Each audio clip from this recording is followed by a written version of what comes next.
Imagine the love for your pet only for it one day betray you and want to kill you. What would you do in this situation? Here are 3 of the scariest stories of owners being killed by their beloved pets. Sit back and enjoy. Hey everyone, welcome back to the channel. Today, we're diving into some of the most shocking and tragic stories of pet owners who met their untimely deaths at the hands of the animals they loved and cared for. From a woman who raised a pack of wolf dogs, to a farmer who believed a hippo was his best friend, to a chilling encounter with a chimpanzee gone rogue. These stories remind us that even the most domesticated animals can sometimes revert to their wild instincts with devastating consequences. Stay tuned as we uncover the details of these 3 fatal encounters. Number 1. Sandra Piovesan and her wolf dogs, Pennsylvania, 2006. Sandra Piovesan, a 50-year-old resident of Salem Township, Pennsylvania, had a deep fascination and love for wolf dogs, which are hybrids between wolves and domestic dogs. Over the years, she had amassed a pack of 9 wolf dogs, which she kept on her property. Piovesan was known in her community as a passionate animal lover and a strong advocate for these hybrids, often defending her choice to keep them as pets, despite concerns from friends, family, and neighbors about the potential dangers involved. Wolf dogs are known for retaining many of the wild instincts of their wolf ancestry, including strong pack behavior, territoriality, and sometimes unpredictable aggression. Piovesan, however, was confident in her ability to manage the animals. She considered them to be a part of her family and believed she understood their behavior well enough to avoid danger. Her bond with the pack was so strong that she would often enter their enclosure to feed and care for them, dismissing any concerns about the risks involved. On a fateful morning in July 2006, Piovesan entered the enclosure to feed her wolf dogs, as she had done countless times before. For reasons that remain unclear, the animals turned on her in a sudden and brutal attack. It is possible that something triggered their natural pack instincts, or that there was a disruption in the pack's hierarchy that led them to view Piovesan as a threat. Regardless of the cause, the pack's aggression was unleashed in a violent mauling that left Piovesan with fatal injuries. Her body was discovered later that day by a caretaker who occasionally helped Piovesan with the animals. The scene was described as horrific, with Piovesan having been overpowered and attacked by multiple wolf dogs. Emergency responders were called to the scene, but there was nothing they could do to save her. Number 2. Marius Els and his hippo, South Africa, 2011. Marius Els was a South African farmer with a deep love for animals, but his passion for wildlife extended beyond the typical farm animals.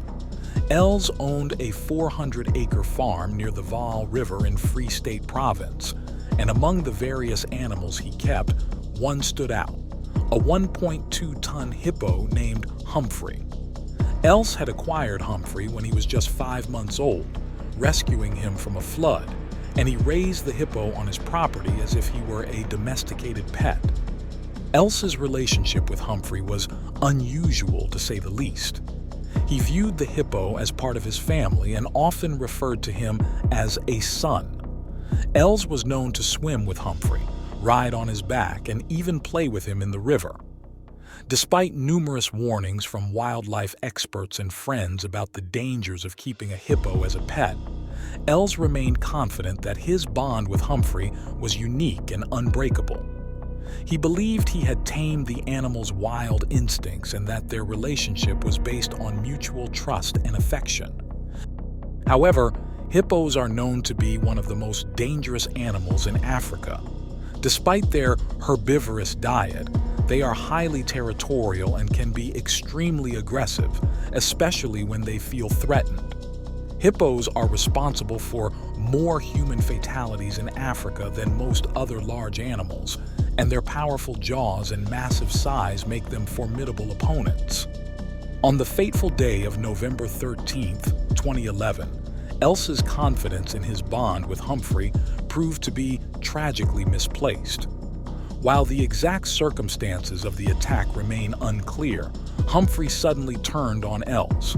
The massive animal dragged him into the river and inflicted fatal injuries with his powerful jaws.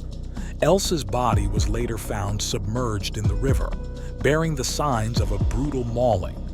Despite all his love and care, Els had underestimated the unpredictable nature of the hippo. Number 3. Charla Nash and Travis the chimpanzee, Connecticut, 2009. Before we move on, if you're enjoying this content, please take a moment to like this video and subscribe to the channel for more stories like this. Your support helps us continue bringing you engaging and important content. Hit the notification bell so you never miss an update. The tragic story of Charla Nash and Travis the chimpanzee is one of the most infamous and horrifying animal attacks in recent memory, drawing attention to the dangers of keeping wild animals as pets. Travis was a 200-pound chimpanzee that belonged to Sandra Harold, a resident of Stamford, Connecticut. Raised by Harold from infancy, Travis was more than just a pet. He was treated almost like a human child. He was bottle-fed as a baby, wore clothes, and ate at the dinner table. Over the years, Travis became a local celebrity, appearing in TV commercials and being known around town for his human-like behavior. He even had his own bedroom in Harold's house and could recognize himself in the mirror.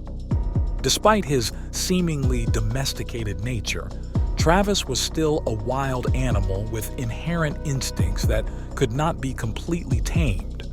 Chimpanzees are known for their strength, intelligence, and social complexity, but they can also be aggressive and unpredictable, especially as they reach maturity.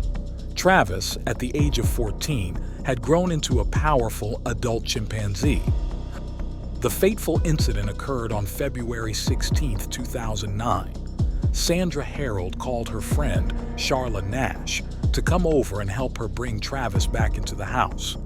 Travis had escaped with Harold's car keys, and despite attempts to lure him back inside with food, he was agitated and uncooperative. As Nash arrived, holding one of Travis's favorite toys, a Tickle Me Elmo doll, Travis's behavior became erratic and aggressive. Without warning, he launched a savage attack on Nash. The attack was brutal and horrifying. Travis used his immense strength to overpower Nash, biting and mauling her face and hands. Harold desperately tried to stop the attack, hitting Travis with a shovel and stabbing him with a knife, but her efforts were in vain. In a panic, Harold called emergency services, screaming for help. The emergency services call, later released to the public, captured Harold's terror and the gruesome sounds of the attack. When police arrived on the scene, Travis was still in a state of frenzy.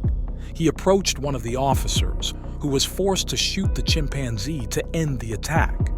Travis retreated to the house, where he later died from his gunshot wounds. Charla Nash's injuries were catastrophic. The attack left her face and hands severely mutilated, resulting in the loss of her eyes, nose, lips, and hands. Her survival was nothing short of miraculous, but she was left with permanent disfigurement and disabilities. Nash underwent multiple surgeries, including a face transplant, to restore some semblance of normalcy to her life. Thanks for tuning in and joining me as we explored these heart-wrenching stories of the most tragic zoo attacks. From the horrifying mauling by a wolf dog pack to the deadly encounter with a hippo and the brutal assault by a chimpanzee, these incidents serve as a stark reminder of the inherent risks of interacting with wild animals. If you found this video informative and want to see more content like this, please give it a thumbs up, subscribe to the channel, and hit the notification bell so you never miss an update. Remember, if any part of this video was distressing or if you have any concerns, feel free to reach out to me directly. Your feedback and well-being are important.